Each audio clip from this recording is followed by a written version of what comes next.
Hello, કેમ છો બધા? જય Shri Krishna. Welcome to my new blog. આજે જો અમારે અહીંયા મિશિગનમાં જો બરફ પડે છે, પણ કાલે વરસાદ હતો ને તો બરફ બધું ઓગળી ગયો. તો આજનો વિડીયો છે ને, આજે મારા ઘરે ગેસ્ટ આવવાના છે. તો આજે છે ને હું આખા કાંદાનું શાક બનાવવાની છું. તો એની હું રીત બતાડીશ બ્લોગમાં કે અમે લોકો કેવી રીતના બનાવીએ છીએ. આઈ નો તમારા ઘરે પણ અલગ અલગ રીતે બનતું જ હશે. મને પણ કમેન્ટમાં જણાવજો કે તમે લોકો કેવી રીતના બનાવો છો. તો આજે જો જસ્ટ મેં ખાલી વિડીયો શૂટ કર્યો. આજે બહુ મેં છે ને મસ્ત એક વિડીયો શૂટ કર્યો છે હાલડુનો, જે અમેરિકામાં કેવી રીતના જે નાનું બેબી હોય તો કેવી રીતના સુવડાવે એની રીત મેં બતાડેલી છે. અને આપણા ઇન્ડિયામાં કે ગામડામાં ખબર છે પેલું હાલડું કેવી રીતના ગાય, તો એનો પણ મેં વિડીયો ઉતાર્યો છે. તો પ્લીઝ તમે જોજો, તમને લોકોને બહુ જ મજા આવશે. મને તો બહુ જ મજા આવી એકચ્યુઅલી. તો જસ્ટ એ વિડીયો મેં શૂટ કર્યો અને આજે માથું બહુ દુખે છે. કાલે મેં છે ને વેબ સિરીઝ જોઈ હતી મિસિસ દેશપાંડે. રાતના 2 વાગ્યા સુધી જાગી પણ બધા એપિસોડ તો ના જ પત્યા. લાસ્ટવાળો એપિસોડ બાકી રહી ગયો છે. તમે લોકો પણ જોજો, મસ્ત છે. માધુરી દીક્ષિતની છે.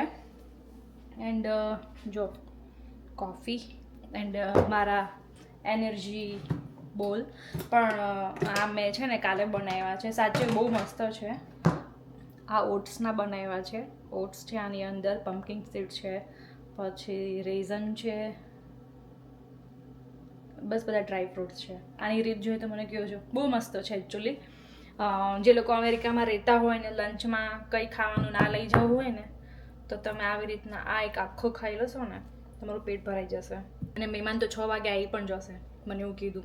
એપેટાઇઝરમાં હું બનાવવાની છું ગ્વોક અને ચિપ્સ રાખીશ. એન્ડ પછી ડિનરમાં આખા કાંદાનું શાક, પરાઠા, પછી કાંદાનું સેલેડ. એન્ડ ડિઝર્ટમાં હું રાખવાની છું પાન શોટ.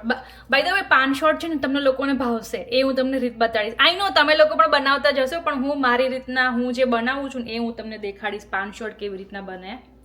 તો સૌથી પહેલાં તો છે ને મારી કોફી હું પી લઉં અને મારા એનર્જી બોલું. કોઈ નથી આમ જો આજુબાજુમાં, કોઈ પાડોશી પણ બહાર પણ નથી નીકળતો. ક્યાં હું આમાં ગોતવા જાઉં રેખાબેનને? આ જો મેં અહીંયા છે ને પેનમાં તેલ મૂકી દીધેલું છે અને આ ઝીણી ઝીણી કાંદીઓ છે. તો આમાં હું ખાલી છે ને સાતળવાની જ છું. તો આ ખાલી સાતળવાના જ છે, લાઈક શેલો ફ્રાય જ કરવાના છે. ઓકે, ધીમા તાપ ગેસ સોરી શું બોલવાનું બોલે રેસેપ મેળવડે શું બોલે, ધીમા તાપે સાતળવા દેવાના છે. પછી હવે છે ને આપણે ગ્રેવી બનાવીશું. તો આની અંદર મેં ઓલરેડી લસણ નાખી દીધેલું છે, કાંદા નાખીશ ને ટમેટા નાખીશ. આદુ હું નથી નાખતી કારણ કે મને આદુ થોડું ગમતું નથી, તો હું આદુ તો નહીં જ નાખું. તેલ આવી ગયું છે, મેં એની અંદર તજના પત્તા નાખ્યા છે અને 2 સૂકા લાલ મરચાં નાખ્યા છે, બરાબર. અને હવે એની અંદર હું થોડી કમથી હિંગ નાખીશ.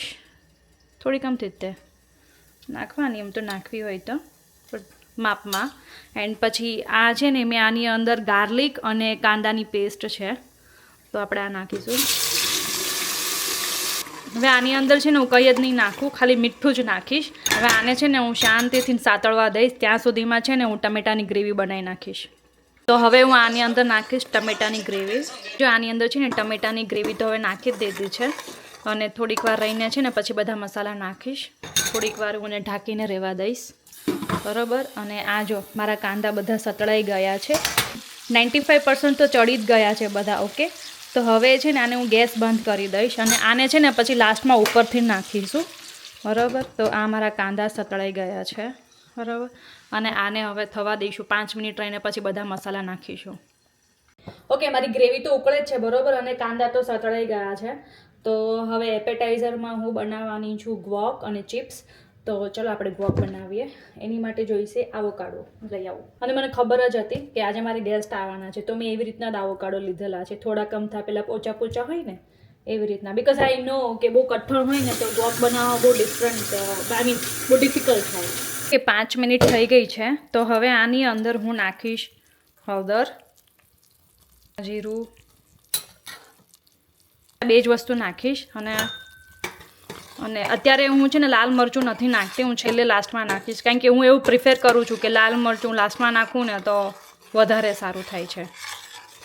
સો અત્યારે તો હું ખાલી આ જ નાખીશ. અને ગરમ મસાલો હોય તો નાખવાનો, હું ગરમ મસાલો નથી ખાતી, સો અત્યારે તો આ જ તે એમ. તમારી પાસે આખા કાંદાનો મસાલો હોય ને તો એ પણ તમે યુઝ કરી શકો છો, તો વધારે સારો ફ્લેવર આવે છે. કપમાં હવે હું છે ને લીલા કાંદા નાખીશ.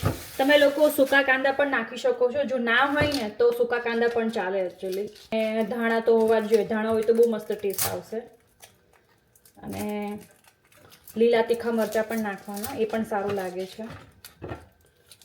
હું જલ્દી ફટાફટ સમારી લઉં, પછી હું તમને બધું બતાડું. ઓકે, મેં વોકની અંદર નાખી દીધા છે લીલા કાંદા, આ લીલા મરચાં છે, ધાણા છે. હવે આની અંદર ખાલી લીંબુ, સોલ્ટ અને બ્લેક પેપર, બસ બીજું કંઈ જ નહીં નાખવાનું.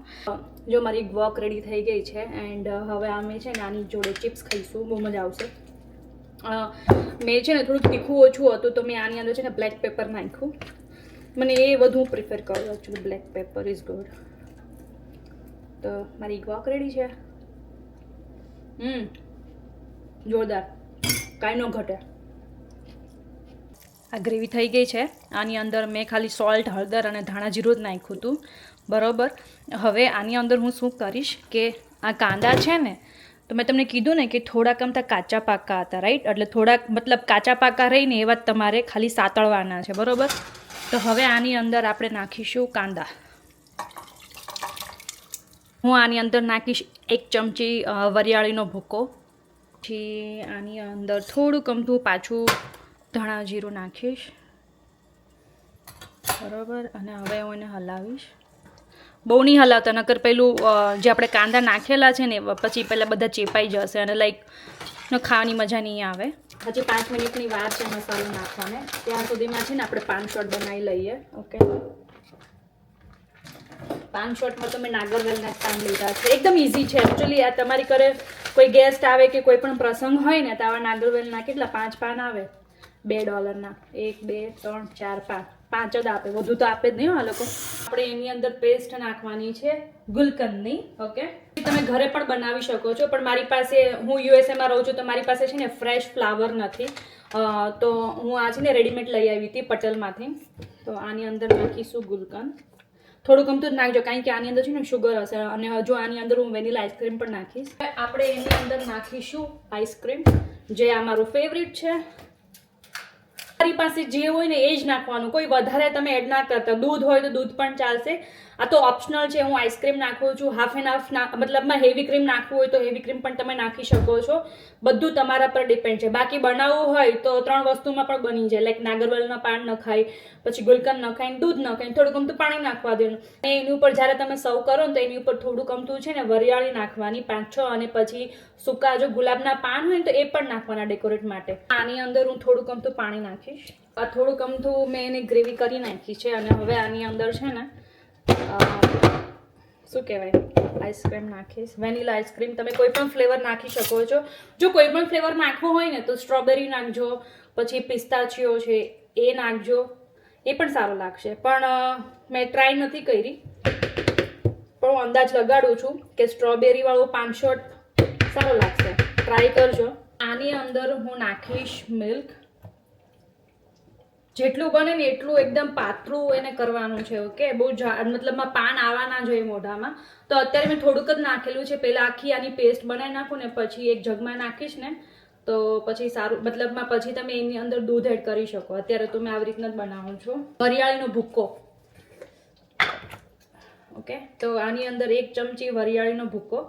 અને બાય ધ વે, તમે આની અંદર છે ને ચિયા સીડ રાતના તમે સોક કરી દો ને પછી તમે ગ્લાસમાં નીચે ચિયા સીડ નાખો ને પછી આ 5 શોટ નાખો ને એ પણ સારું લાગશે.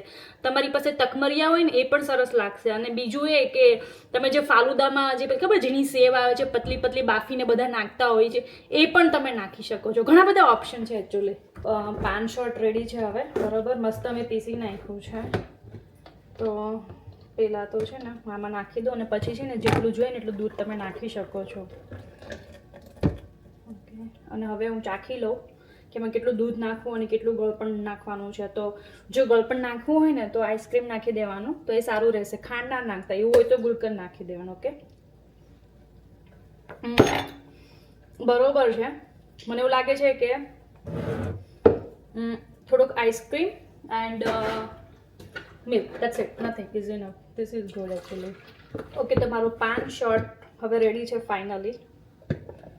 ઓ બા, આ તો વધુ થઈ ગયું. સાચે વધુ થઈ ગયું, ટ્રસ્ટ મી. જોરદાર, કઈ જ ના ઘટે, કઈ એટલે કઈ જ ના ઘટે. ઓકે, મારો પાંચોટ રેડી છે અને મારું શાક પણ રેડી છે ઓલમોસ્ટ. શાક ઓલમોસ્ટ રેડી થઈ ગયું છે. મેં આની અંદર છે ને શિંગદાણા, તલ અને સેવનો ભૂકો નાખી દીધો છે. અને જ્યારે તમે ગેસ બંધ કરો ને તો ત્યાં ના રહેવા દેતા, બીજા ગેસ પર લઈ લેજો, તાકી છે ને જે શિંગદાણાનો ભૂકો છે ને વધારે પડતે નીચે ચોંટી જશે. એન્ડ આમાં તમારે હેવી ક્રીમ નાખવું હોય તો પણ નાખી શકો છો. એન્ડ તમે પેલી કાજુની ગ્રેવી નાખવી હોય એ પણ ઓપ્શનલ છે. આ મેં મારી રીત કીધેલી છે, મને ખબર નહીં તમારા લોકોના ઘરમાં કેવી બનતી હોય હે. તો આઈ ગેસ મારી ગ્રેવી જે છે ને ઓલરેડી થીક વધારે થઈ ગઈ છે, તો મારે કંઈ નાખવાની જરૂર નથી. આ તો તમારે નાખવું હોય તો લાઈક પેલું ક્રીમીનેસ જેવું ફીલ કરવું હોય તો. ઓકે, અને હવે લાસ્ટ વધ્યું છે કાંદા અને મરચાંનું સેલેડ. તો હવે એ બનાવીશું અને આઈ ગેસ ઓલમોસ્ટ 6 વાગી ગયા છે. તો હવે ફટાફટ બનાવીએ અને આ પથારો સાફ કરીએ. મારું કાંદાનું સેલેડ પણ રેડી જ છે. આની અંદર મેં મરચાં નાખેલા હતા, ધાણા. હવે આની અંદર લીંબુ નાખીશ, ધાણા જીરું, મીઠું અને થોડી કમથી લાલ ચટણી, સારો કલર લાવવા માટે. એન્ડ મારું સેલેડ રેડી છે. ઓલમોસ્ટ 6 વાગી ગયા છે. એ લોકોનો ફોન પણ આવી ગયો છે કે અમે લોકો 6:30 વાગ્યામાં આવી જશું. કારણ કે શું છે, અમે લોકો આજે ગેમ પણ રમવાના છીએ, ટિકિટ ટુ રાઇડ. બહુ ફાઇન ગેમ છે. જો તમે લોકો યુએસએ કેનેડામાં રહેતા હોય ને તો પ્લીઝ આ બાય કરજો. બહુ મસ્ત ગેમ છે અને આઈ ગેસ તમે 3-4 કલાક તો આરામથી તમે રમી શકશો. બહુ ફાઇન છે. તો આઈ હોપ કે તમને લોકોને મારો બ્લોગ આખા કાંદાનો ગમ્યો હોય. So please like, share and comment. And તમારી ઘરે આખા કાંદાનું શાક કેવું બને છે ને તો પ્લીઝ એ પણ મને કમેન્ટમાં કહેજો.